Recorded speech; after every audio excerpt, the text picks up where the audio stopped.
Pour commencer cette présentation sur stimuler la créativité sur l'iPad, nous devons nous poser la question de qu'est-ce que la créativité? La créativité s'appuie sur le son, les textes, contenus réalisés par les enfants en classe ou par les enseignants, ainsi que les images et les vidéos produites par les élèves. L'objectif de rassembler tous ces éléments réside dans la publication en ligne pour les élèves, pour les parents, le partage d'informations, la collaboration ou la valorisation du travail des élèves. L'intérêt de l'iPad est qu'il peut être utilisé pour stimuler la créativité à tout âge et dans de nombreuses disciplines, comme par exemple dans les langues, en histoire, dans les sciences de la vie, physique, chimie, géographie ou encore la lecture. Nous allons utiliser un exemple autour des plantes carnivores et nous verrons qu'à travers un seul et même sujet, plusieurs exploitations pédagogiques sont possibles et plusieurs outils faisant appel à la créativité des élèves peuvent ressortir de cette dynamique. Réaliser un reportage de type journal télévisé, par exemple, diffusable sur le blog de l'école, créer une présentation devant d'autres élèves ou devant d'autres classes, produire, par exemple, le journal en ligne d'une sortie pédagogique ou d'une expérimentation scientifique réalisée à l'école, ou encore créer un livre multimédia faisant appel aux technologies audio, vidéo et encore effets spéciaux. Nous allons à présent explorer les potentialités de l'iPad à travers une démonstration. L'iPad est un véritable couteau suisse. La première application sur laquelle nous pourrions nous arrêter est l'appareil photo. L'iPad est doté de 2 appareils photo et de 2 caméras. Ici, aucun intérêt d'utiliser cette fonctionnalité. Nous ne sommes pas en sortie pédagogique. En revanche, la première application sur laquelle nous allons nous arrêter est l'application Photo. En fait, il s'agit du conteneur dans lequel sont stockées toutes les photos de l'iPad et dans lequel toutes les applications vont venir puiser les contenus. Nous avons la possibilité de structurer nos contenus en dossiers, ici sur les plantes carnivores, et lorsque nous travaillons sur une photo, nous avons accès immédiatement à un certain nombre de petites fonctionnalités de retouche rapide. Nous irons plus loin sur une autre application plus tard. L'intérêt de cette application est de concentrer au même endroit l'intégralité de tous les contenus multimédia de l'iPad. Plus besoin d'aller chercher dans mes documents, mes images et les différents dossiers que les enfants auraient pu structurer. Autre application gratuite livrée avec l'iPad qu'il est possible d'utiliser dans le cadre de sorties pédagogiques est l'application Plan.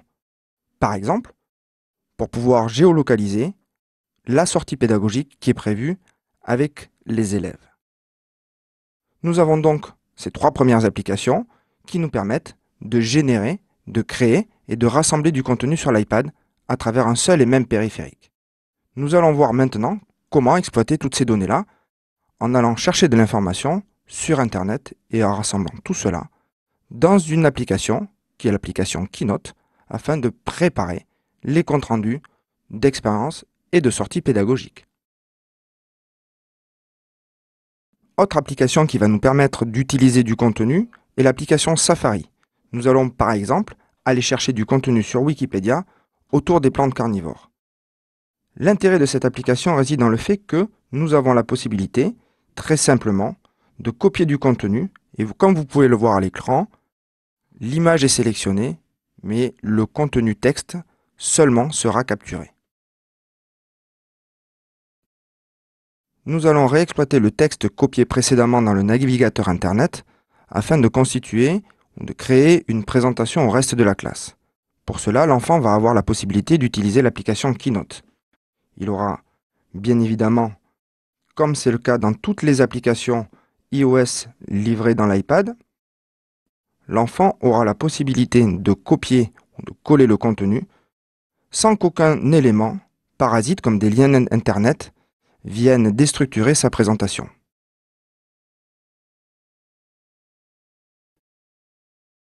Après avoir vu comment les élèves pouvaient rassembler du contenu sur leurs iPads, le mettre en forme avec une application Keynote pour une présentation, voyons à présent comment ce contenu-là peut être rassemblé dans une vidéo permettant de valoriser le travail réalisé en classe. Pour cela, nous allons utiliser l'application eMovie. eMovie est une application très simple, utilisable par les enfants à partir du cycle 2 jusqu'à l'université. Lorsque nous lançons l'application eMovie permettant de réaliser notre reportage vidéo, nous arrivons sur un écran nous permettant de réouvrir les anciennes vidéos ou de créer une nouvelle vidéo. Lorsque nous souhaitons créer une nouvelle vidéo, un choix s'offre à nous.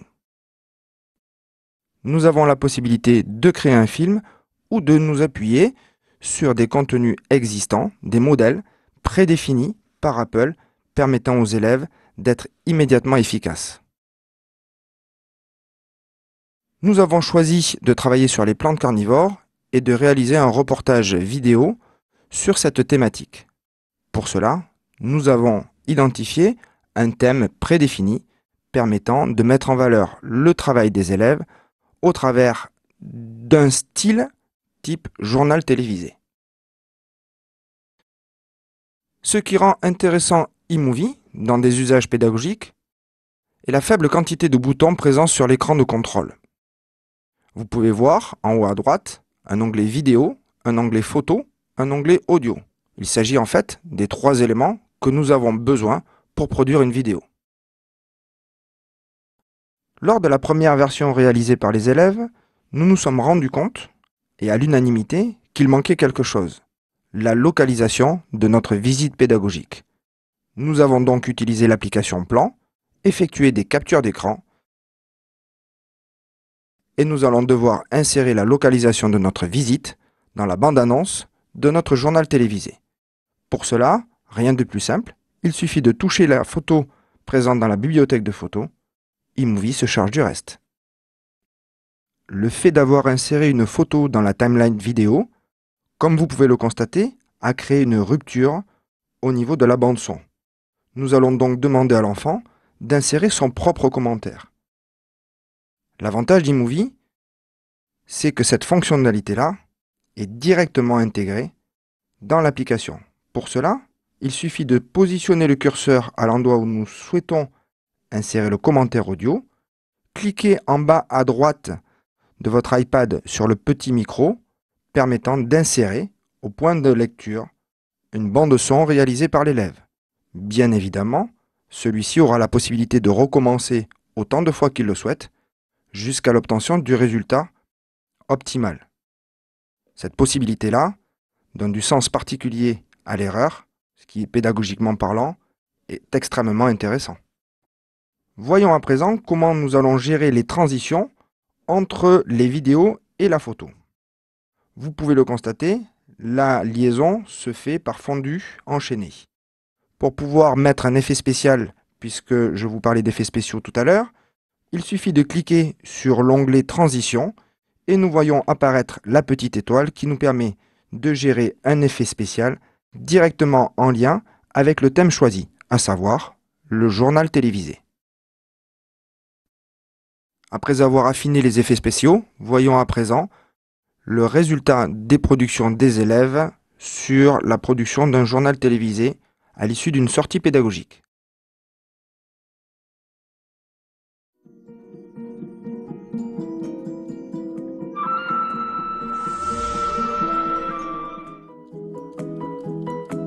Dévoreuse, la plante carnivore. Pour attirer ses proies, elle parfume ses feuilles d'une odeur qui rappelle le nectar des fleurs. Elle se nourrit d'êtres vivants pour compenser son déficit en sels minéraux.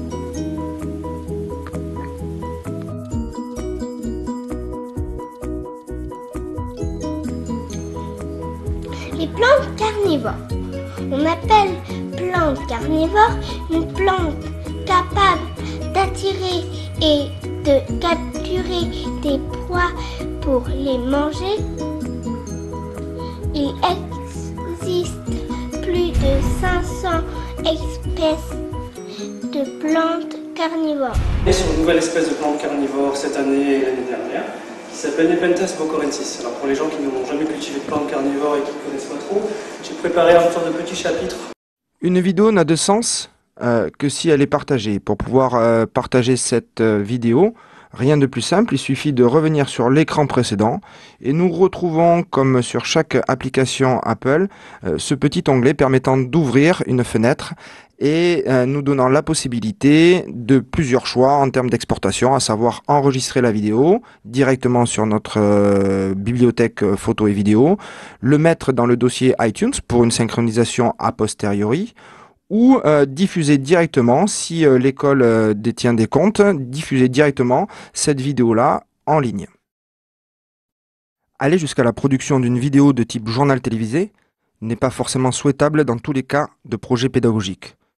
En revanche, diffuser le contenu et les productions des élèves au travers d'un journal photo de type blog peut s'avérer être une excellente opportunité pour diffuser le contenu des élèves. Pour ce faire, nous allons utiliser une nouvelle application, iPhoto. iPhoto n'est pas une simple application permettant de faire de la retouche d'images. Elle détient une fonctionnalité particulièrement intéressante d'un point de vue pédagogique, qui s'avère être très efficace dès lors qu'on souhaite diffuser du contenu multimédia, en tout cas du contenu imagé, en ligne, accessible à partir de n'importe quel ordinateur connecté à Internet. Ce qui va permettre aux parents, par exemple, de se connecter sur le journal de la classe. Voyons à présent comment fonctionne iPhoto. Pour pouvoir faire de la retouche photo avec cette application, il suffit de sélectionner une photo qui se trouve dans notre bibliothèque, en tapant simplement sur la galerie qui se trouve à gauche de l'écran de l'application. En sélectionnant les différents menus qui se trouvent en bas de votre iPad, plusieurs options s'offrent à vous. Des options de retouche rapide en permettant d'appliquer des effets particuliers aux photos choisies, des filtres de couleurs, la possibilité de faire de la retouche rapide au niveau de l'application, et bien évidemment la possibilité de contrôler l'image originale, puisque comme chaque application de type retouche photo plutôt à usage professionnel, les photos utilisées, modifiées, ne sont pas dégradées, les originaux sont conservés. Comment maintenant diffuser ce contenu en ligne? Il s'agit d'utiliser la fonction de sélection multiple. Pour ça, il suffit d'appuyer et de maintenir appuyé sur les différentes photos que vous souhaitez ajouter au journal de bord des élèves, et de cliquer sur le petit onglet Partager situé en haut à droite de votre iPad et de choisir Journal Web. Vous voyez que plusieurs options sont disponibles. Là, en l'occurrence, nous allons utiliser cette fonctionnalité-là puisque, d'un point de vue pédagogique, elle s'avère être très pratique. Donc, je vais choisir les 6 photos que j'ai sélectionnées. Je vais créer un nouveau journal web, définir très simplement le design de ce journal, définir un titre également. Donc, je vais mettre photo de plantes carnivores et je vais créer automatiquement mon journal web. Ce journal est affiché en quelques secondes. Bien évidemment, il est modifiable. Donc, nous allons revenir sur le journal que j'ai déjà préparé pour vous montrer un petit peu le résultat du travail qui aurait pu être produit par les élèves. Vous voyez apparaître la date de création du journal, une petite fiche de notes, le titre du journal en ligne ainsi que la météo du jour, puisque nous avons la possibilité avec l'iPad d'interroger différentes bases de données dès lors que celui-ci est connecté à Internet. Bien évidemment, comme tout journal web, vous avez la possibilité de modifier la disposition des photos, de modifier la taille, de zoomer sur les différents éléments, de repositionner les photos en fonction de ce que vous souhaitez mettre en valeur à l'écran. Et une fois que vous avez fait les modifications nécessaires avec les élèves, il vous suffit de cliquer sur le petit bouton partager, d'envoyer ce journal-là sur iCloud, et le lien est immédiatement accessible pour les parents qui se connectent à Internet depuis n'importe quel navigateur, sur Mac, sur PC ou sur tablette mobile ou téléphone portable. Le résultat est assez impressionnant et on voit tout de suite l'utilité de ce type d'usage ou d'application. La production de journal photo en ligne n'est pas toujours facile d'accès aux écoles les plus isolées. La principale raison de cette difficulté est l'accès à Internet. Dans certains cas, le débit étant suffisant, les écoles peuvent avoir des difficultés à envoyer les contenus en ligne. En revanche, ce qui peut être intéressant, c'est d'avoir l'opportunité de partager les productions des élèves par un autre moyen plus traditionnel, à savoir un fichier numérique. Pour cela, l'iPad nous donne l'opportunité, grâce à une application qui s'appelle Book Creator, de réaliser des véritables livres numériques multimédia dans lesquels on va pouvoir retrouver du son, de la vidéo, des photos et du texte pour les élèves. Alors pour créer, je vous ai créé un exemple complet de ce qui pourrait être une production d'un groupe d'enfants. Nous allons voir comment fonctionne cette application en créant un nouveau livre. On va choisir tout d'abord le portrait, puisqu'il s'agit d'un livre en format vertical. Et vous avez vu que cette application n'a que très peu de boutons. En fait, l'intérêt de cette application réside dans le fait que les menus qui sont proposés aux enfants vont s'adapter aux éléments sélectionnés. Aujourd'hui, là, à l'écran, je n'ai aucun objet sélectionné. Donc, si j'appuie sur le petit i, j'ai un menu contextuel qui apparaît et qui me permet de paramétrer la page. Dans ce type d'application, on va avoir la possibilité d'insérer des photos, de prendre une photo directement avec l'iPad, ce qui va permettre dans certains cas de produire du contenu directement sur place, de pouvoir dessiner, bien évidemment sur le livre numérique, d'ajouter du texte et d'ajouter du son. Donc là, le premier élément que nous allons insérer est la photo de couverture du livre, et nous allons insérer le titre du livre qui, bien évidemment, s'appelle Les plantes carnivores. En appuyant sur le petit i, vous avez vu que le menu contextuel s'adapte au texte sélectionné. Donc j'ai un menu qui correspond aux éléments de texte. Si je sélectionne la photo et que je rappuie sur le petit i, vous voyez que le menu change et il s'adapte à l'élément sélectionné. Un élément vous a peut-être échappé quand j'ai appuyé sur le petit bouton i en ayant sélectionné une image. C'est la possibilité, comme vous pouvez le constater avec ce premier champ de saisie, la possibilité de mettre un lien hypertexte.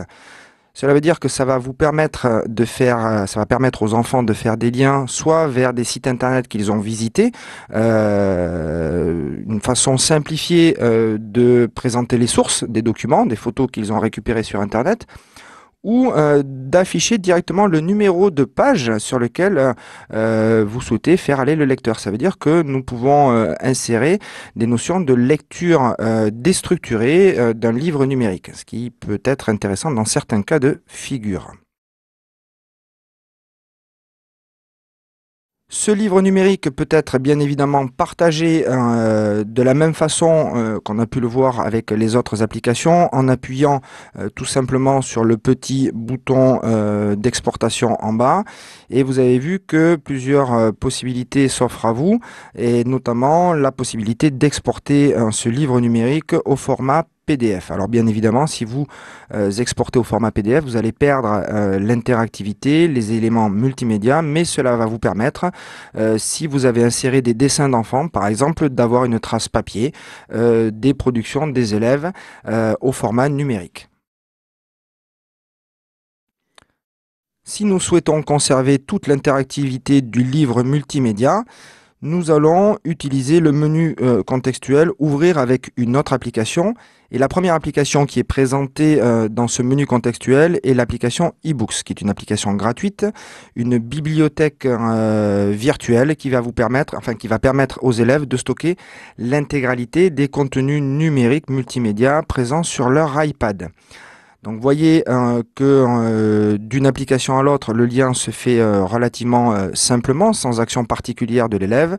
Et du coup, l'élève se retrouve avec un véritable livre multimédia qu'il a produit directement, où il va avoir la possibilité de lire des vidéos, de cliquer sur des définitions, par exemple le mot végétal, ou au cas échéant, si on a utilisé la fonctionnalité lien hypertexte, comme nous pouvons le voir sur le bouton orange, cliquer sur la photo. Si nous cliquons sur la photo, ça va permettre aux parents d'accéder directement au journal en ligne que nous avons réalisé préalablement avec iPhoto. Donner la possibilité aux enfants d'aller encore plus loin en matière de créativité avec l'iPad serait par exemple de leur donner la possibilité de créer une bande dessinée à partir des éléments qu'ils ont étudiés pendant les semaines de travaux sur les plantes carnivores.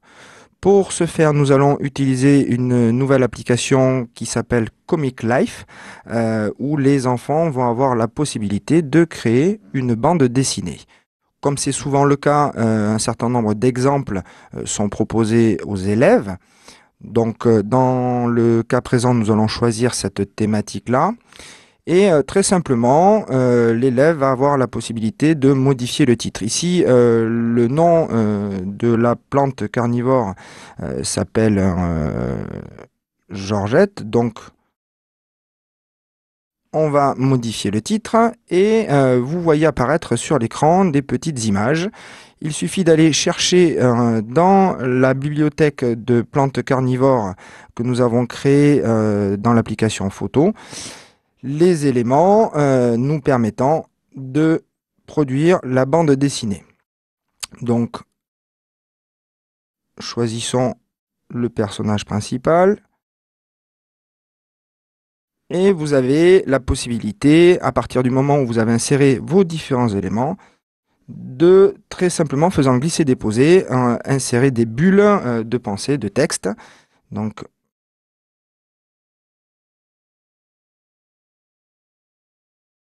modifier l'orientation des éléments. Et bien évidemment, à la fin de la production de l'élève, enregistrer cette production dans la bibliothèque de photos.